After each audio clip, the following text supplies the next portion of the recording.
Hey guys, good morning. कैसे हैं आप लोग? आपके लिए इन्फॉर्मेशन सुबह सुबह एक खबर आ रही है कि एचडीएफसी बैंक ने 739 करोड़ रुपीस मसाला बॉन्ड से पैसा उठाया ओवरसीज मार्केट से।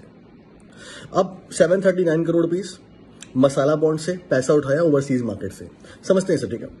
ओवरसीज का मतलब होता है इंडिया से बाहर, इंडिया से बाहर। बॉन्ड का मतलब होता है एक डॉक्यूमेंट जिससे उधार लिया जाता है। बॉन्ड क्लियर है, ओवरसीज क्लियर है। मसाला बॉन्ड का मतलब क्या हुआ? मसाला बॉन्ड से लिया है 739 करोड़ रुपीस। मतलब किसका क्या हुआ दोस्तों? मसाला बॉन्ड। देखो दोस्तों, मसाला बॉन्ड क्या होता है? मसाला बॉन्ड एक रुपी डिनोमिनेशन बॉन्ड होता है। इसका मतलब मैं आपको एक्सप्लेन करता हूं, सुनो।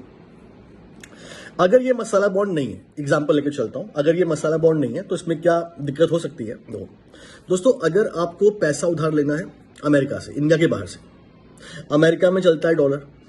अगर आप किसी अमेरिकन बिजनेसमैन से $1 उधार लेते हो, $1, और मान लीजिए दैट टाइम पर इंटरनेशनल मार्केट में $1 के बराबर 60 रुपए चल रहे हैं, यानी अगर आपने $1 उधार लिया, इसका मतलब उस व्यक्ति ने आपको 60 रुपए उधार दिया। आप डॉलर लेके इंडिया में आते हो, अपना काम करते हो, ठीक है। चलिए, मान लीजिए 1 साल के लिए आपने उधार लिया हुआ था, लेकिन आप कॉन्टिन्यूअस देख रहे हो कि हमारा रुपया जो होता है वो डॉलर कंपेरिजन में डेप्रिशिएट होता जा रहा है ना। तो जब आपने उधार लिया अमेरिकन से, तो दैट टाइम पर $1 के बराबर 60 रुपए था, यानी आपने $1 का बोरिंग किया। मतलब क्या हुआ इसका? कि आपने 60 रुपए बोरिंग किया। 1 साल के बाद तक क्या हो गया? ये $1 के बराबर 70 रुपए हो गया।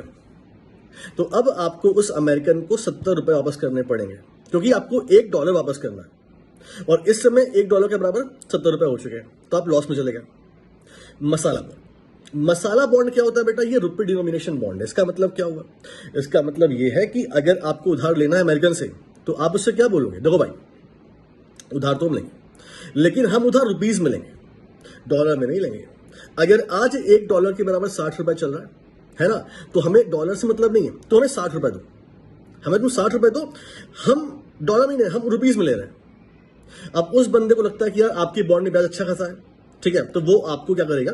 वो पता करेगा कि $1 के बराबर 60 रुपए, तो वो आरबीआई को, एक्सचेंज कंपनीज को 60 रुपए देगा, मतलब $1 देगा, वहां से 60 रुपए लेके आपको दे देगा। यानी आपने 60 रुपए लिए, मोटा मोटा ये समझ लो, आपने रुपीज में उधार लिए, ये समझ लो, ठीक।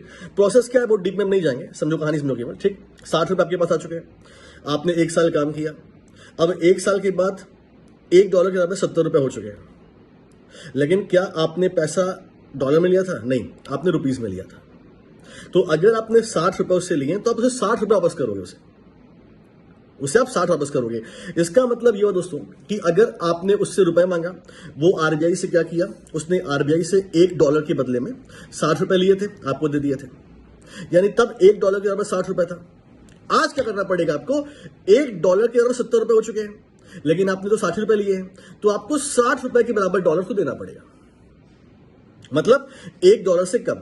मतलब आपको रिस्क हुआ ही नहीं, आपने 60 रुपए लिए थे, आपको 60 वापस करना है। उस बंदे के ऊपर सारा रिस्क चला गया फॉरेन करेंसी एक्सचेंज का। पहले क्या था?